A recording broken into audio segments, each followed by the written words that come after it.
ಡಿಕೆಶಿ ಸರ್ಕಾರದಲ್ಲಿ ಮುಗಿಯದ ಖಾತೆ ಕ್ಯಾತೆ. ಬೆಂಗಳೂರು ಪೂರ್ಣ ಖಾತೆಗೆ ಕೃಷ್ಣ ಬೈರೇಗೌಡರು ಪಟ್ಟನ್ನೇ ಇಟ್ಟಿದ್ದಾರೆ.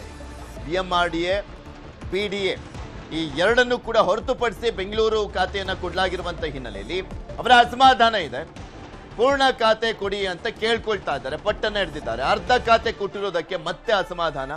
ಖಾತೆ ಸಂಪೂರ್ಣ ಇದ್ರೆ ಉತ್ತಮ ಫಲಿತಾಂಶ ಬರಲಿದೆ, ಜವಾಬ್ದಾರಿ ಇದ್ರೆ ಕೆಲಸ ಮಾಡಲಿಕ್ಕೆ ಅನುಕೂಲ ಆಗಲಿದೆ. ಬೆಂಗಳೂರಿನಲ್ಲಿ ಸಚಿವ ಕೃಷ್ಣ ಬೈರೇಗೌಡರ ಹೇಳಿಕೆ ಇದು. ಬೆಂಗಳೂರು ಅಭಿವೃದ್ಧಿ ಸವಾಲು, ಬಹಳ ಜವಾಬ್ದಾರಿ. ಬೆಂಗಳೂರು ಜನರ ನಿರೀಕ್ಷೆ, ಪಕ್ಷದ ನಿರೀಕ್ಷೆ ಬಹಳಷ್ಟಿದೆ. ಜವಾಬ್ದಾರಿ ತೆಗೆದುಕೊಳ್ಳುವಾಗ ಸ್ಪಷ್ಟತೆ ಇರಬೇಕು ಅಂತ ಹೇಳಿದ್ದಾರೆ. ಅಂದ್ರೆ ಪರೋಕ್ಷವಾಗಿ ಅಸಮಾಧಾನವನ್ನು ವ್ಯಕ್ತಪಡಿಸ್ತಾ ಇದ್ದಾರೆ. ಪೂರ್ಣ ಪ್ರಮಾಣದಲ್ಲಿ ಖಾತೆ ಸಿಗದಿರುವಂತ ಹಿನ್ನೆಲೆಯಲ್ಲಿ ಸಿಎಂ ಇನ್ನೆರಡು ದಿನದಲ್ಲಿ ಇತ್ಯರ್ಥ ಮಾಡಲಿದ್ದಾರೆ ಇರುವಂತ ಸಮಸ್ಯೆಯನ್ನ. ಬೆಂಗಳೂರು ಖಾತೆ ಬಗ್ಗೆ ಸಿಎಂಗೆ ಮನವರಿಕೆಯನ್ನ ಮಾಡಿಕೊಟ್ಟಿದ್ದೇನೆ, ಸಿಎಂ ಇನ್ನೆರಡು ದಿನದಲ್ಲಿ ಇತ್ಯರ್ಥ ಮಾಡ್ತಾರೆ ಅಂತ ಕೃಷ್ಣ ಬೈರೇಗೌಡರು ಸ್ಟೇಟ್ಮೆಂಟ್ ಕೊಟ್ಟರು.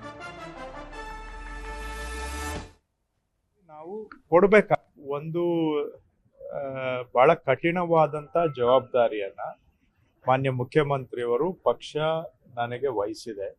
ಬೆಂಗಳೂರಿನ ಅಭಿವೃದ್ಧಿ ವಿಷಯವನ್ನ ನೋಡ್ಕೊಳ್ಳಿಕ್ಕೆ ಇದು ಬಹಳ ಕಠಿಣ ಸವಾಲು. ಅಧಿಕಾರ ಅಂತ ನಾನು ಇದನ್ನ ಭಾವಿಸೋದಿಲ್ಲ, ಯಾಕಂದ್ರೆ ಇದು ದೊಡ್ಡ ಜವಾಬ್ದಾರಿ. ಬೆಂಗಳೂರಿನ ಜನಗಳ ನಿರೀಕ್ಷೆನೂ ಅಪಾರ ಇದೆ, ಮುಖ್ಯಮಂತ್ರಿಗಳು ಪಕ್ಷದ ನಿರೀಕ್ಷೆನೂ ಅಪಾರ ಇದೆ.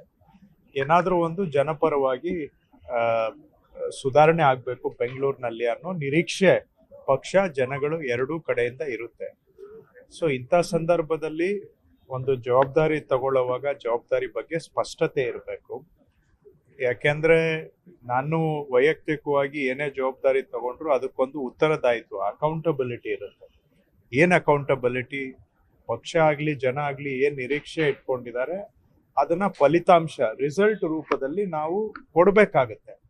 ಸೊ ಕೊಡ್ಬೇಕು ಅಂತ ಹೇಳಿದ್ರೆ ಜವಾಬ್ದಾರಿಯಲ್ಲೂ ಸ್ಪಷ್ಟತೆ ಇರಬೇಕು. ಆ ಜವಾಬ್ದಾರಿ ಜೊತೆಗೆ ಏನು ಹಂಚಿಕೆ ಆಗಿದೆ ಅದರಲ್ಲೂ ಸ್ಪಷ್ಟತೆ ಇರಬೇಕು. ಸೊ ಆ ಸ್ಪಷ್ಟತೆ ಇರಬೇಕು, ಇದ್ರೆ ಮಾತ್ರ ಸ್ವಲ್ಪ ನಾವು ಏನು ನಿರೀಕ್ಷೆಗಳಿದಾವೆ, ಏನು ಉತ್ತರದಾಯಿತ್ವ, ಅಕೌಂಟಬಿಲಿಟಿ ಇದೆ, ಏನು ಫಲಿತಾಂಶ ರಿಸಲ್ಟ್ಸ್ ಅನ್ನ ಎಕ್ಸ್ಪೆಕ್ಟ್ ಮಾಡ್ತಾರೆ ಅದನ್ನ ಡೆಲಿವರ್ ಮಾಡಬೇಕು ಅಂದ್ರೆ ಜವಾಬ್ದಾರಿಯಲ್ಲಿ ಸ್ಪಷ್ಟತೆ ಇರಬೇಕು ಅಂತ ನಾನು ಮನವಿಯನ್ನ ಮಾಡಿದ್ದೇನೆ. ಇದನ್ನ